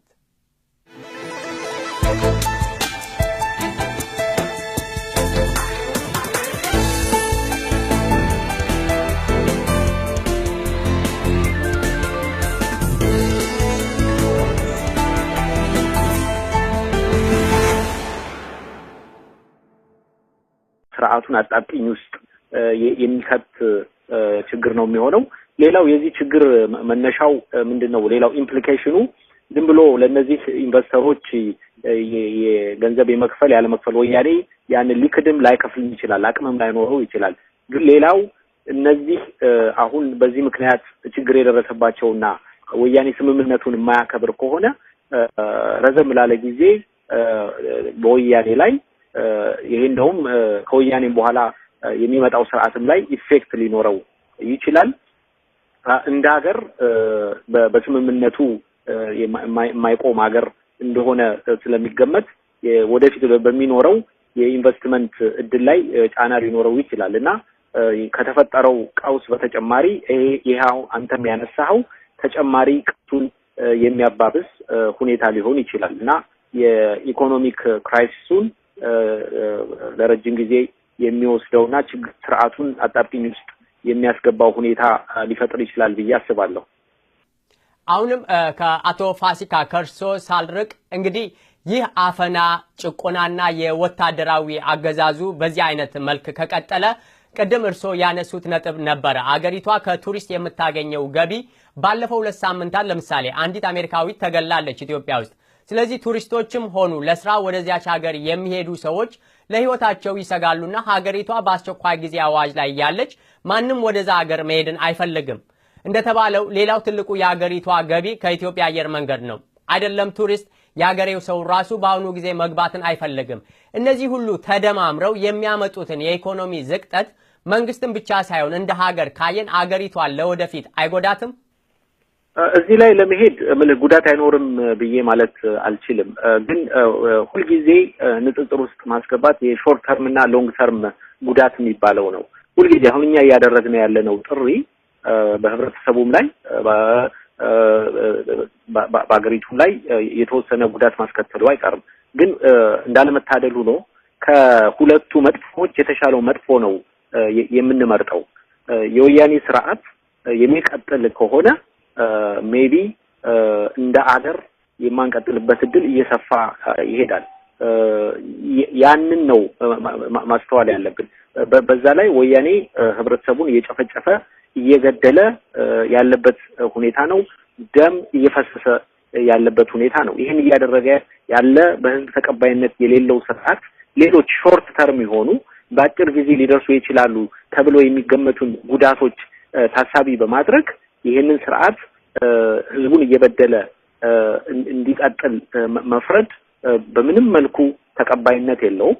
የምናደርጋቸው የትኛዎቹም እርምጃዎች ጉዳት አላቸው። ለምሳሌ ህዝባዊ እምቢተኝነቱን በኦሮሚያ በአማራም የተንቀሳቀሰውን ወጣቶቹን በመታየበት ጊዜ ሊሞቱ እንደሚችሉ ያውቁታል።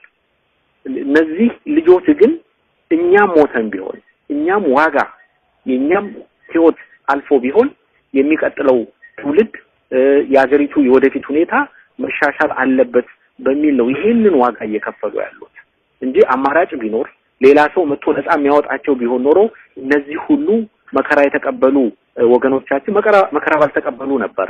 ግን አማራጭ የለም አንዳንድ ጊዜ። ስለዚህ ማንኛውም ድርጊት ጉዳት አለው። ግን የተሻለው ጉዳት የቱ ነው የሚለውን የማየት ሁኔታ ስለሆነ ህብረተሰቡ በዛ መልኩ እንዲያየውና እንዲገነዘብ ልመናዬንና ጥሬን አቀርባለሁ።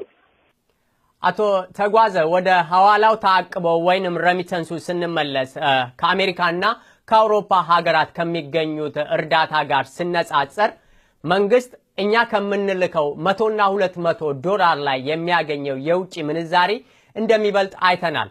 እስኪ እናንተ ይህንን የታቅቦ ኮሚቴን አቋቁማችሁ መንቀሳቀስ ከጀመራችሁ በኋላ ከህዝቡ ያገኛችሁት ምላሽ ምን ይመስላል?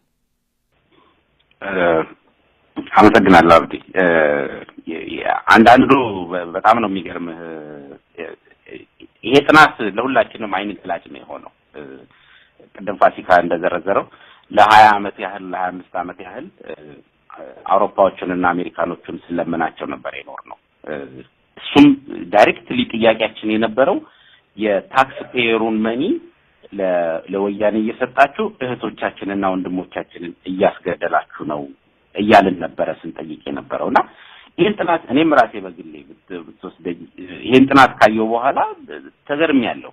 አሜሪካኖቹን ወይም አውሮፓዎቹን ብር ቀንሱ እያልን ስንጠይቃቸው አሜሪካኖቹም ሆኑ አውሮፓዎቹ ኢንተረስት አላቸው ኢትዮጵያ ላይ የራሳቸው የሆነ ኢንተረስት አላቸው። የምንጠይቃቸው ኢንተረስታችሁን ተውና ብሩን ቀንሱ ወይም በኢንተረስታችሁ ላይ ኔጎሺዬት አድርጉና ብሩን ቀንሱ ነበር የምንላቸው የነበረው። ግን እዚህ ጋር ስንመለከተው እኛ የምንልከው እነሱ የአውሮፓና የአሜሪካ ሲደመር ወደ 2.4 ቢሊዮን ነው። እኛ የምንልከው 3.5 ቢሊዮን ነው። ስለዚህ ማን ነው ኢንተረስቱን ትቶ ለወገኑ መጮህ ያለበት ማቆም ያለበት የትኛው ነው? ማን ነው ወገንተኝነቱን ማሳየት ያለበት? አሜሪካኖቹ ናቸው ለኢትዮጵያ ህዝብ ወገንተኛ ወይስ ኢትዮጵያዊ ነው ለኢትዮጵያዊ ወገንተኛ የሚለው ጥያቄ የብዙውን ስሜት ኮርኩሯል። እና እውነትም ይሄው ሰልፋችንና ጩኸታችን ከንቱ ነበር ወይ የሚሉትን ምላሾች በብዛት እያገኘን ነው። ይሄንን ስራ እየሰራን ያለ ነው በዓለም አቀፍ ደረጃ ነው። ዘመቻው በዓለም አቀፍ ደረጃ እንዲተባበር ነው እየፈለግን ያለ ነውና የመጀመሪያው ስራችን አዌርነስ መፍጠር ነው። ልክ ለኔ አይኔ እንደገለጠልኝ ሁሉ ይሄን ጥናት አውሮፓና አሜሪካንን ከመለምን የገዛ ህዝቤን ለምኜ እንዲቀንስ ወይም እንዲቆም ባደርግ የተሻለ ውጤት አመጣለሁ ወይ የሚለውን ጥያቄ እየጠየቅን እኛም እየመለስን ከህብረተሰቡ ጋር እየተወያየን ነው። በሎካል ሚዲያዎች፣ በዌብሳይቶች፣ በፓልቶኮች እንዲሁም በአሁን እናንተ ጋር ደርሰናል ሌሎችም ጋር እንደዚህ እየደረስን ነው። አዌርነሱን መፍጠር ላይ ነበር ትልቅ ችግር የነበረው። መጀመሪያ ላይ ያነሳሁልህ አይነት አንተ አንስተህልኝ የመለስኩት ጥያቄዎች የተዛቡ ኢንፎርሜሽኖች ወይም በጣም የተጋነኑ እውነቶች ይሄንን ነገር ጋርደውብን ነበርና ብዙዎቹ ምላሻቸው በጣም የሚገርም ነው። አላወቅንም ነበር፣ አልተረዳንም ነበር። ግን አሁን ካወቅን በኋላ ግን እንቅስቃሴውን በፍጥነት እንዳውም ከምንጠብቀው በላይ በፍጥነት እየሄደብን ነውና ህብረተሰቡ ጥሩ ግንዛቤ እየፈጠረ ነው። ዋንስ ግንዛቤውን ፈጥረን ከጨረስን በኋላ ግን ቀጥታ ከዚህ ጊዜ እስከዚህ ጊዜ የሚለው ዘመቻ እናሳውቃለን ወይም በጋራ ጥሪውን እናቀርባለን ነውና ምላሹ በጣም ጥሩ ነው። ብዙ ሰው አንደርስታንድ ያደርገው ነው። ይሄ ጥናት ደግሞ ለሁላችንም አይን ገላጭ ሆኗል ነው ብለው አብዲ አቶ ፋሲካ በዚህ በአቶ ተጓዘ ላይ የሚጨምሩት ሐሳብ ካሎት? በዚህ ላይ ያለኝ ተጨማሪ በተለያዩ ሀያላን አገራት ከሚያገኘው እርዳታ ጋር ይህንን ታቅቦን አነጻጽራችሁ ለማየት የሞከራችሁበት አጋጣሚ አለ? ትክክል ነው አብዲ፣ ጥሩ ጥያቄ ነው ያነሳው። እኛም ቅድም ተጓዘ እንደገለጸው ስንነጋገር ለመሆኑ ከዚህ በፊት እንግዲህ ላለፉት 25 ዓመታት የውጭ መንግስታት ዓለም አቀፍ ተቋማት የኛን ጉዳይ ትኩረት ሰጥተው በስርዓቱ ላይ ጫና እንዲያደርጉ በርካታ ውትወታዎችን ስናደርግ ኖረናል። ነገር ግን የምንድነው በእኛ በኩልስ ምንድነው መደረግ ያለበት? ለመሆኑ በዚህ በሬሚታንስ በኩል የሚገባው ገቢ ከሌሎቹ እነሱ ከሚያደርጉት ገቢ አኳያ ምን ይመስላልና እውነቱ የት ላይ ነው? የኛስ አቅም ምን ይመስላል የሚለውንም ለማየት ነው የሞከርነውና አንተ እንደጠቀስከው ያነጻጸርናቸው አንደኛ ኤክስፖርት የሚባለው ገቢ ማለት ከአገራችን የተለያዩ ምርቶች ቆዳና ሌጦ፣ ቡና እንዲሁም ሌሎች የቅባት እህሎች ተልከው ምን አይነት ገቢ ይገኛል? ከአሜሪካ ከአውሮፓ እንደዚሁም ደግሞ ለዴቨሎፕመንት አሲስታንስ ተብሎ የሚላክ የሚገኝ እርዳታ አለ። ከዛ አኳያ ምን ይመስላል የሚለውን ለማየት ነው የሞከርነው እና አንዳንድ ቁጥሮችን ለማስቀመጥ እኛ ባደረግነው የዳታ ፍተሻ ለምሳሌ በ2014 ሪፖርት የተደረገ በኤክስፖርት የሚገኝ ገቢ 3.7 ቢሊዮን ዶላር እንደሆነ ነው መረጃዎች የሚጠቁሙት። አሁን ይሄ ሁኔታ እየቀነሰ መጥቶ በቅርቡ ከ3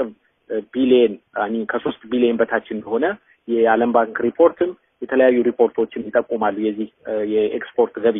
እኛ ግን ዳታውን ስንወስድ የነበረው 3.7 ቢሊዮን ነው።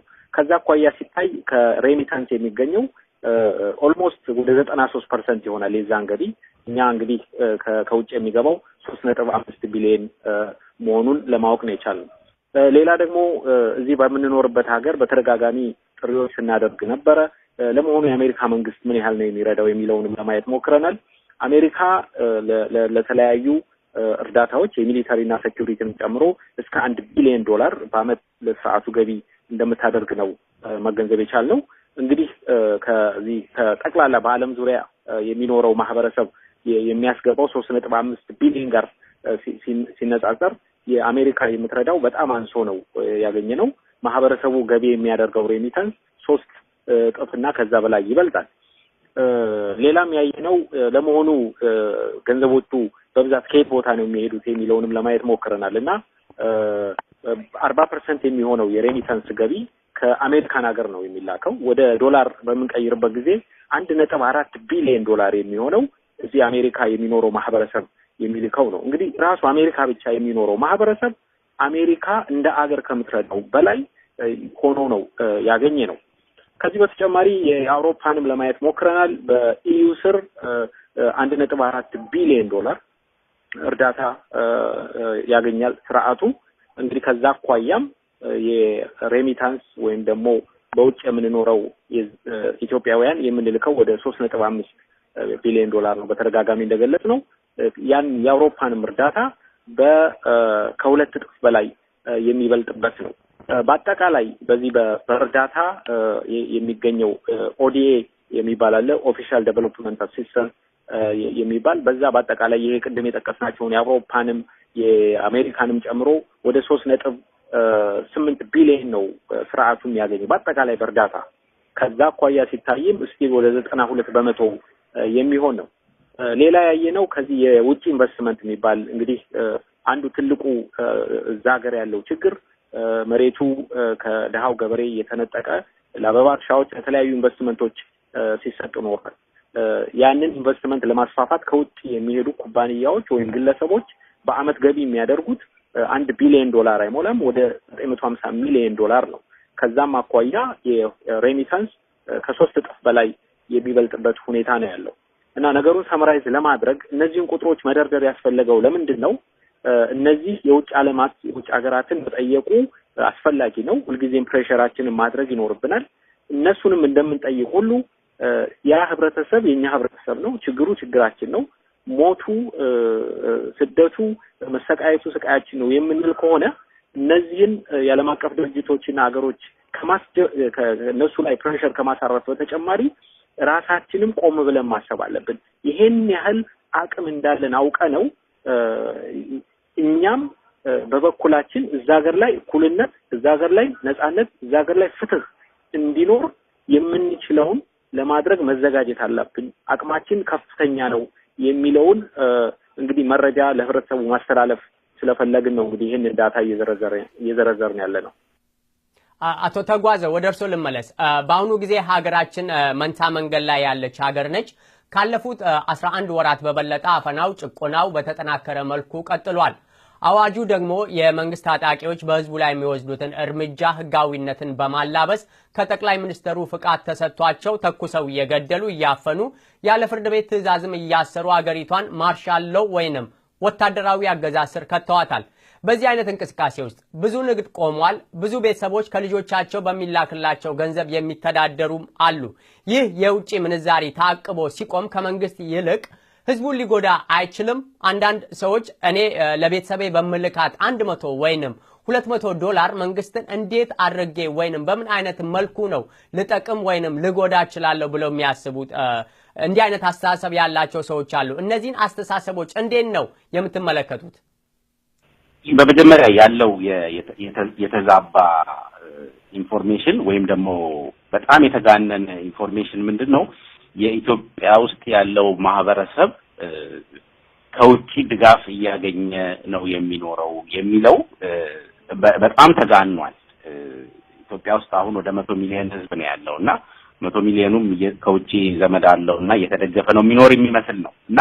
እሱን አስተያየት ክሊር ላድርግ እኛ ሳንሆን ወርልድ ባንክ ያጠናውን ጥናት ቤዝ አድርገን ነው ይሄንን ነገር የሰራ ነውና ወርልድ ባንክ ያስጠናው ጥናት ያገሪቱን ወደ 97% የሚሸፍን ኤሪያውን ሸፍኖ ያዘጋጀው ዳታ ነውና እሱን ቤዝ አድርገን ስንመለከተው የኢትዮጵያ ከተጠየቁት ጥያቄዎች ውስጥ አንደኛው ውጭ ሀገር ዘመድ አላችሁ ወይ የሚል ጥያቄ ነበርና ከዛ ውስጥ ከ39% አዎ ውጭ ሀገር ዘመድ አለን ሲል 61% ውጭ ሀገር ዘመድ የለው አሁን 39%ን እንውሰድ 39%ን ወስደን ወደ ታች እየተነሰን ነው ብንሄድ ከ39% ውስጥ ምን ያህሉ ገንዘብ ለዘመዶቻቸው ይልካሉ ብለን ብንጠይቅ 14% ፍሪኩዌንትሊ ይላል ጥናቱ በተደጋጋሚ የሚለው በአመት ውስጥ እስከ 5 ጊዜ የሚላከው ነው 4%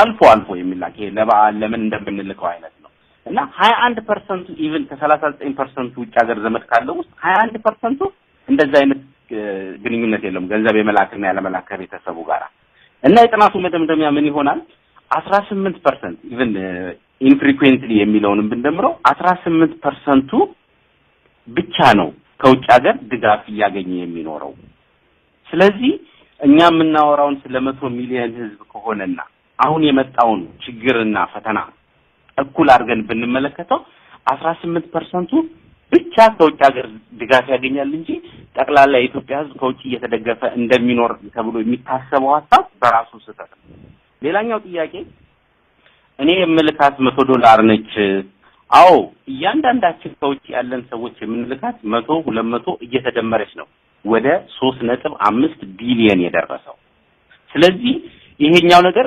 ቤተሰቦቻችንን ለመርዳት ነው የምናረጋው አዎ ለመርዳት ነው የምናረጋው ሁላችንም ለመርዳት ነው የምናረጋው ጥናቱ የሚያሳየው ምን ይሆናል መሰለህ አብዲ ይሄ ገንዘብ የሚላከው ለማን ነው በእንዴት አይነት የእድሜ ደረጃ የገቢ ሁኔታ ላይ ያሉ ሰዎች ነው ገንዘቡ እየተላከ ያለው የሚለው ሌላው የጥናቱ ማሳያ ነው በእድሜ እንመልከተው የመጀመሪያውን ስቴፕ በእድሜ ስንመለከተው ወደ 64% ገንዘብ የሚያገኘው ውስጥ ወደ 64% በእድሜ ከ18 እስከ 34 ዓመት እድሜ ገደማ በገቢ ደግሞ ስንመለከተው ከ1000 እስከ 5000 የኢትዮጵያ ብር በወር የሚያገኘው ነው ገንዘብ የሚላክለት ያም ወደ 59% የሚሆነው ነው ሌላኛው ደግሞ በቤተሰብ ሪሌሽን ስንመለከተው ይህ ገንዘብ በብዛት የሚላከው ለእህትና ለወንድም ነው ወደ 47% የሚሆነው ለዛ ለወንድምና እህት ነው። ሌላው ወደ ላጎት ላክስት እያለ ወደሚሄደው 32% ይሆናል። ለእናት ለአባት እንኳን የሚላከው ወደ 6% ገደማ ነው። ይሄ ሁሉ ቁጥር ምንድነው ብለን ብንል አሁን መጨረሻ ላይ ኢትዮጵያ ውስጥ እየሆነ ያለውን ነገር ሁላችንም እናውቀዋለን። በወጣትነት እድሜ ደረጃ ያለው ለዚህ የነጻነት ትግል ግንባሩን ሰጥቶ ከፊት ተሰልፎ ይሄንን ለውጥ ለማምጣት እየታገለ ነው ያለው። ኢትዮጵያ ውስጥ የኢኮኖሚክ ተአቅቦ እንዲመጣና ይሄንን ለውጥ ለማፋጠን ከድሃው ገበሬ እስከ ድሃ ጉልት የምትሸጥ ኢትዮጵያዊ ለወያኔ ትብብር በመንፈግ ኢኮኖሚውን እዛው አገር ውስጥ እያዳከሙ ነው ያሉት። ቀላል አይደለም። ባለፈው ጊዜ በኦሮሚያ ክልል የንግድ ስርጭቱን በማቆም ወያኔ ላይ የተፈጠረውን የኢኮኖሚክ ኢምፓክት እናውቀዋለን። በጎንደር በጎጃም ለተወሰኑ ጊዜያቶች የተደረጉትን የስራ ማቆም አድማዎች ወያኔ ላይ ያሳረፈውን አይተናል።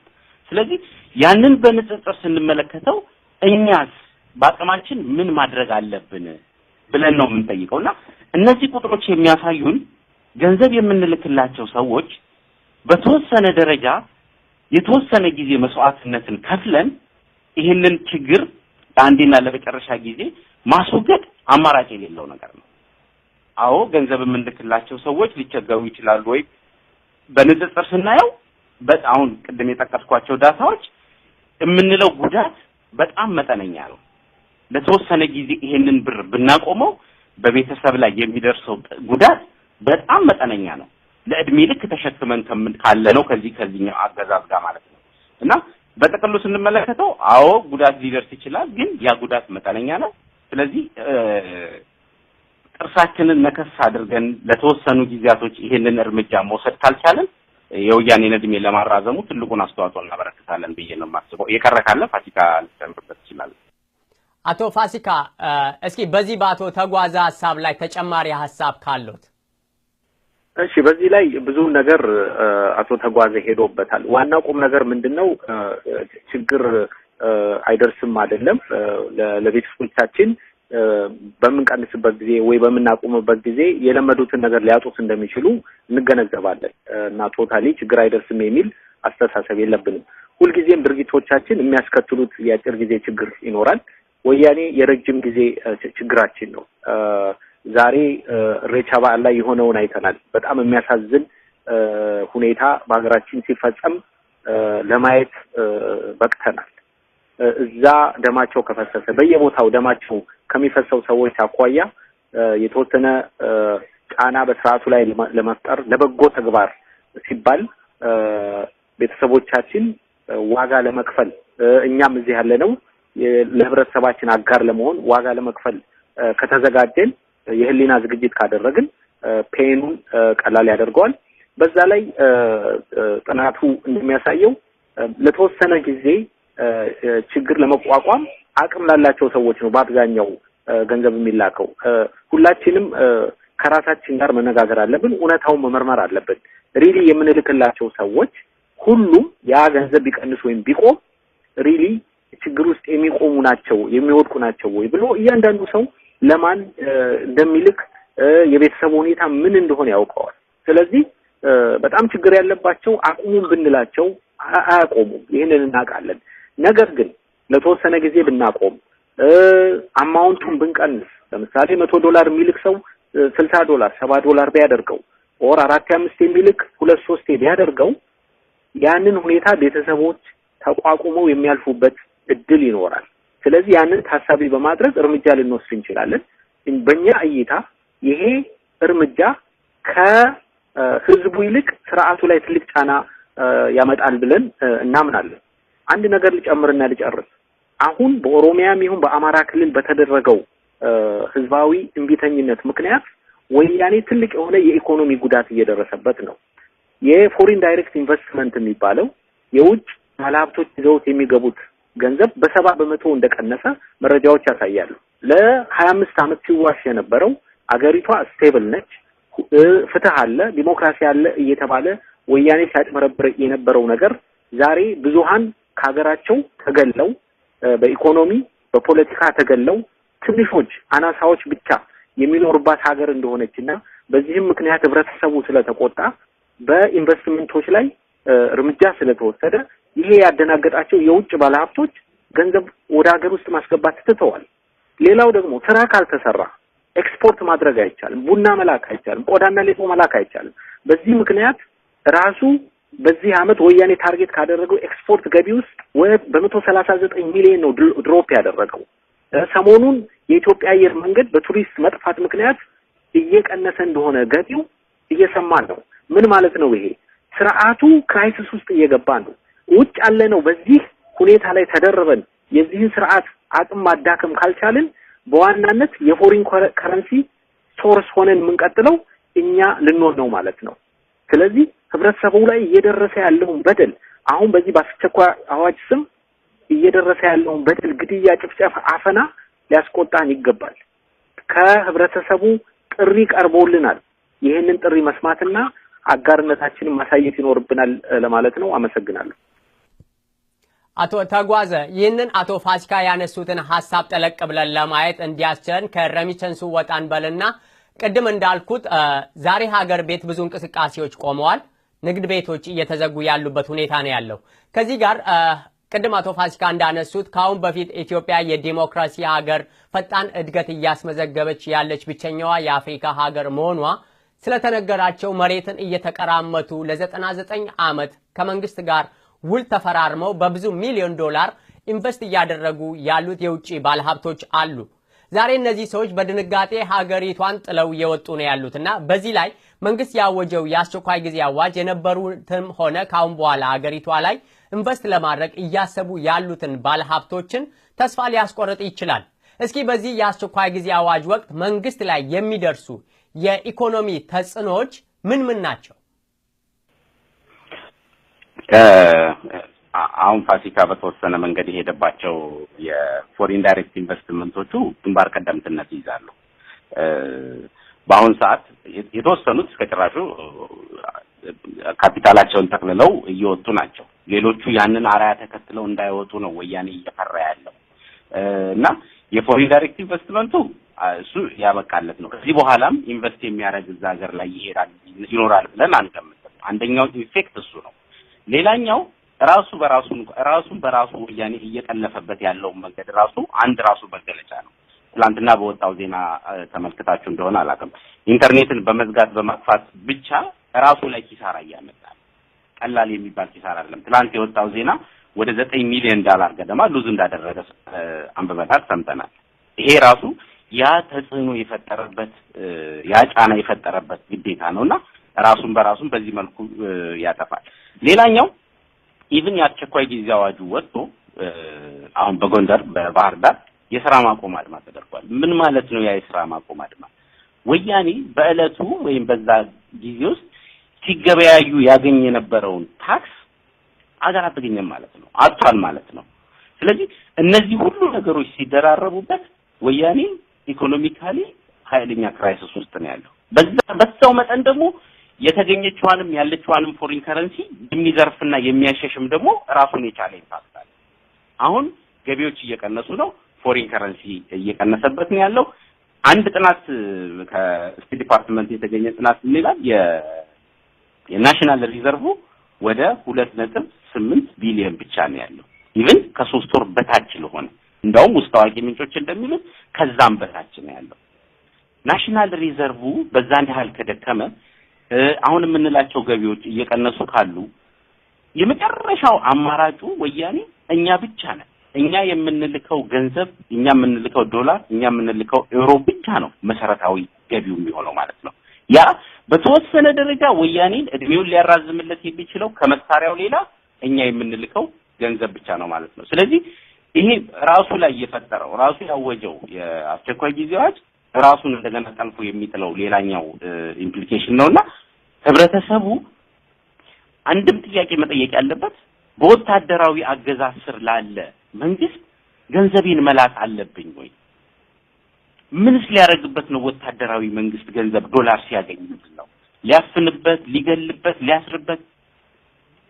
ስለዚህ የነጻነት ድምጽ የምንላቸውን ሬዲዮ ቲቪዎችን እንኳን ማፈኛ የሚሆነውን ዶላር የሚያገኘው ከኛ ነው። በጥቅሉ እሱ ጨክኖ መንገዶቹን ሁሉ ዘጋግቶ ዓለም በማያየው ሁኔታ ወገኖቻችንን ሊገድል የ6 ወር አዋጅ አውጥቶ ወስኖ ሲንቀሳቀስ እኛ ምን እየሰራን ያለነው? እርምጃውን ከወሰደ በኋላ ሰልፍ መውጣት ነው? እርምጃውን ከወሰደ በኋላ ማልቀስ ነው? እርምጃውን ከወሰደ በኋላ ፌስቡክ ላይ ያያየን ማዘን ነው? ስለዚህ እኛም ከ6 ወርም በላይ ብንችል ከ6 ወርም በላይ ይሄንን መንግስት ገቢ እንዳያገኝ ወይም ደግሞ እንዲቀንስበት ማድረግ ከቻለን እንደ መንግስት ፋንክሽን እንዳያረግ ማድረግ እንችላለንና ይሄ አስቸኳይ ጊዜ አዋጁ እኛም ላይ እንደታወጀ አድርገን ሊገባን ይገባል ነው አመሰግናለሁ። አቶ ፋሲካ ሌላው ከዚህ ጋር ተያይዘው እነዚህ የውጪ ባለ ሀብቶች ይህንን የኢንቨስትመንት ውልን ሲፈራረሙ ነገሮች በውሉ መሰረት ካልሄዱ የሚቀጣ አካል ሊኖር ይችላል። እነዚህ ባለ ሀብቶች ሲጀመር ዋስትና ተሰጥቷቸው ነው የሚመጡት ወደ ሀገር ቤትና መንግስት በዚህ በኩል ለተጨማሪ ወጪ ወይንም ኢኮኖሚ ጉዳት አይጋለጥም? እንደሱ ቢያስ አስባለሁ። እንግዲህ ምንድነው በእርግጠኝነት መናገር የማይቻለው ወያኔ እንደሚታወቀው በጣም ሚስጥራዊና ትራንስፓረንት ያልሆነ ድርጅት ነው። በአጠቃላይ ስምምነቶቹ የኢትዮጵያ መንግስት ግዴታ ውስጥ ያስገቡ ይሆናሉ ተብሎ ይገመታል። ነገር ግን በምን አይነት መልኩ በዲቴል ስምምነት አላቸው? የዚህ አይነት ሁኔታዎች ሀገሪቱ ውስጥ ሲፈጠሩ ስምምነቱ እንዴት ያስተናግድ ይችላል? የዛን አይነት ዲቴይሉ መታወቅ አለበት። ነገር ግን ወያኔ ሰላማዊ እና የተረጋጋ ሀገር አለ በሚል ለዛ ዋስትና ሰጥቶ እነዚህን ኢንቨስተሮች የሚያስመጣ ከሆነና ያ የሚያስከትለው ወጪ ካለ በእርግጥም አሁን በተቃቀስነው ችግር ላይ ሌላ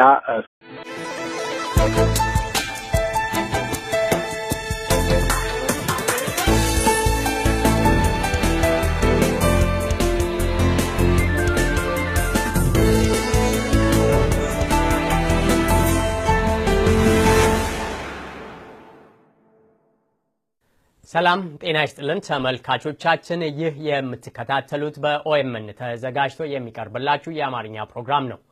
በአገር ቤት ለተነሳው ህዝባዊ ተቃውሞ በውጪ የሚኖሩ ኢትዮጵያውያን በሰልፍ በኢኮኖሚ ታቅቦ የወያኔ አባላትና ደጋፊዎችን በማጋለጥ በማግለል እንዲሁም በዲፕሎማሲ ዘርፍ እገዛቸውን እያደረጉ የዘመቻ ስራ መስራት ያስፈልጋል ብለው ያመኑ በተለያዩ ክፍለ ዓለማት የሚኖሩ ኢትዮጵያውያን ለወገን ጥሪ ከወገን ምላሽ ዘመቻ በሚል ስያሜ ስር እንቅስቃሴ እያደረጉ ይገኛሉ። የተአቅቦ ኮሚቴው የዚህ ዘመቻ አካል ሲሆን ዋና ተግባራቱም በተአቅቦ ዙሪያ መረጃ መሰብሰብና መተንተን፣ ባለሙያዎችን ማሰባሰብ፣ በመደበኛና ማህበራዊ ሚዲያዎች ለህዝቡ መረጃ መስጠትና የተአቅቦ ጥሪ ማድረግ እንዲሁም የተአቅቦ እርምጃው በተቋማት በማህበረሰብ መሪዎችና በታዋቂ ግለሰቦች ድጋፍ እንዲያገኝ ማድረግ ነው። በውጭ ያለው ማህበረሰብ በሁሉም የወያኔ ጥቅሞች ላይ ታቅቦ እንዲያደርግ ኮሚቴው ቢያበረታታም ትኩረት አድርጎ የሚንቀሳቀሰው ግን በሐዋላ ወይንም ረሚተንስ ዙሪያ ነው። ምክንያቱም ሐዋላ ወይንም ረሚተንስ ዋነኛው የስርዓቱ የውጭ ምንዛሬ ምንጭ በመሆኑ በደንብ ከተሰራበትና ህብረተሰቡ ለተወሰነ ጊዜም ቢሆን ቁርጠኝነት ካሳየ የሐዋላ መቀነስ ህወሓትን በሚገባ ደረጃ ሊጎዳ ይችላል ብለው ኮሚቴው ያምናል።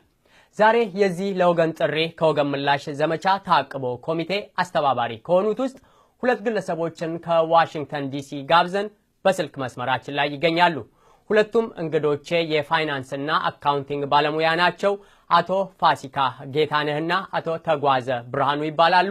ጥያቄን ከአቶ ፋሲካ ልጀምር። ከአንዳንድ ሚዲያዎች እየሰማን ያለነው የኢትዮጵያ መንግስት ከውጭ የሚያገኘውን ምንዛሪ ወይንም ፎረን ከረንሲ በምንለው ላይ ታቅቦ ለማድረግ እየተንቀሳቀሳችሁ ነው። ለወገን ጥሪ ከወገን ምላሽ ዘመቻ በሚል ስም የታቅቦ ኮሚቴ አቋቁማችኋል። እስኪ ለወገን ጥሪ ከወገን ምላሽ ዘመቻ ስራዎቹን ለተመልካቾቻችን ከማስተዋወቅ ብንጀምር አቶ ፋሲካ። እሺ፣ አመሰግናለሁኝ አብዲ። እንዲሁም ኦኤምኤን ይሄን እድል ስለሰጣችሁን ከፍ ያለ ነው ምስጋናችን። አንተ እንደተጠቀስከው ለወገን ጥሪ ከወገን ምላሽ ዘመቻ በሚል እየተንቀሳቀስን እንገኛለን። ይሄ ዘመቻ ትኩረት የሚያደርገው ወይም ደግሞ መነሻ ምክንያቱ አገራችን ውስጥ እየተከናወነ ያለው በህዝቡ በኩል በቃኝ እምቢባይነት፣ በዛም ተከትሎ ስርዓቱ ይሄንን የህዝብ እንቢታ ለማስቆም እያደረገ ያለውን አፈና በመከተል እዚህ ውጭ ያለን ኢትዮጵያውያን ምን ልናደርግ እንችላለን? ውጭ ያለው ማህበረሰብ ምን አስተዋጽኦ ሊያደርግ ይችላል? በሚዲያ የሚሞቱ የሚያልቁ ወገኖቻችንን የነሱን ሁኔታ እየሰማን ማዘን ነው ኦር ሌላስ ልናደርገው የምንችለው ምን ነገር ሊኖር ይችላል በሚል እንግዲህ ያንን ታሳቢ በማድረግ ተሰባስበን የተለያዩ እንቅስቃሴዎች ለማድረግ ነው የወሰነው። በዚህ በዘመቻው ስር የወያኔ ሰላዮችን በየአካባቢያችን የሚኖሩ ደጋፊዎችን እነሱን ማወቅና ማጋለጥ፣ ህብረተሰቡ እንዲያገላቸው ማድረግ፣ የተቃውሞ ሰልፎችን ማስተባበር እንዲሁም ደግሞ የኢኮኖሚ ተአቅቦ በስርዓቱ ላይ እንዲደረግ ጥሪ ማድረግ ነው። እነዚህን መሰረታዊ ዓላማዎች በመያዝ እንግዲህ እየሰራንበት ያለ ዘመቻ ነው ባጭሩ። አቶ ተጓዘ የኢኮኖሚ ተአቅቦ ስንል እነዚህ ተአቅቦች ምንን ያካትታሉ? እሺ እኔም በድጋሚ አመሰግናለሁ አብዲ። ይህንን እድል ሰጣችሁን ከህብረተሰቡ ጋር እንድንገናኝ ስላደረጋችሁ ከልብ እናመሰግናለን። በዚህ በዘመቻ ስር ከሚደረጉት የታቀበው እንቅስቃሴዎች ውስጥ በዋናነት እኛ ይዘነው የተነሳ ነው በተለምዶ ረሚታንስ የሚባለውን ወይም በሐዋላ ከዚህ ከውጪ ወደ አገር ቤት የሚላከውን ገንዘብ በተመለከተ ነው። ትንሽ ፋሲካ ወደ አነሳው ላይ ልመለስና ይህንን ሐሳብ አጠናክሬ እቀጥልበታለሁ። ተሰባስበን የታቀበው ኮሚቴውን ስናቋቁም ሰፊ ጊዜ የወሰደ ጥናት አድርገን ወያኔን የትኛው አይነት የታቀበው እንቅስቃሴው ላይ ብናተኩር ልንገዳደረው የምንችል ወይም ደግሞ አቅሙን ልንፈትን የምንችለው በየትኛው ዘርፍ ነው ብለን አስበንበት ጥናቶች አድርገን የወሰንነው ነው። ብዙ አይነት እንቅስቃሴዎች አሉ። ታቀበው ለምሳሌ ሸቀጦችን አምጥተው እዚህ የሚራገፉትን ሸቀጦች አለመጠቀም ወይስ አይሮፕላን የኢትዮጵያን ኤርላይንስን ቦይኮት በማድረግ ወይስ ገንዘብ የሚላከውን ገንዘብ በመቀነስ ወይም በማቆም ወያኔን የትኛው የበለጠ ይጎዳዋል ብለን ስናስብ በሐዋላ ረገድ ያለው ገንዘብ እጅግ በጣም ትልቅ ነው። ለቁጥር ራሱ በጣም የሚደንቅ አይነት የሆነብንና አቅማችንን ደግሞ ፈተን ነው የትኛው ነው አቅማችን ይሄንን ተግባራዊ ለማድረግ ብለን ስናስብ በውጪ የምንኖር ኢትዮጵያውያኖች ወደ ኢትዮጵያ የምንልከው ገንዘብ ወደ 3.5 በትንሹ በ2014 በተደረገ ጥናት አሁን ጨምሯል።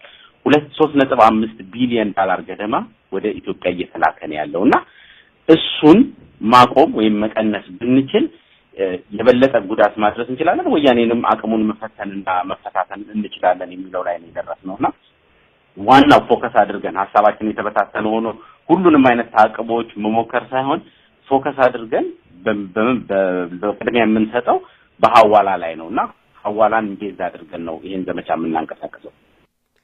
ብዙዎቻችን ስርዓቱ ጥይት የሚገዛበት አፈናውን የሚያጠናክርበትን ህዝቡን የሚያሰቃይበትን ገንዘብ የሚያገኘው ለኢኮኖሚው ምንጭ ዓለም ባንክንና ሌሎችንም የተለያዩ ሀያላት አገራት እርዳታ ነው ብለን ስለምናስብ እነዚህ ተቋማትና መንግስታት ይህንን ጨቋኝ መንግስትን እንዳይረዱ እርዳታቸውን እንዲያቆሙ ነው ሰላማዊ ሰልፍ ስንወጣ ይከረም ነው። አሁን ያየሁት ግን እኛም ወደ አገር ቤት በመንልከው ገንዘብ በተዘዋዋሪ ለጨቋኙ መንግስት ጥይት መግዣ ተባባሪ መሆናችንን እያየው ነው። የኔ ጥያቄ ይህንን በመረጃ የተደገፈ በተለይም ደግሞ የወያኔ መንግስት ወደ ውጭው ዓለም ኤክስፖርት ከሚያደርጋቸው እንደ ሌጦ ቡናና ሌሎችም የመሳሰሉ ሸቀጦች የሚያገኘው ገቢ እንዲሁም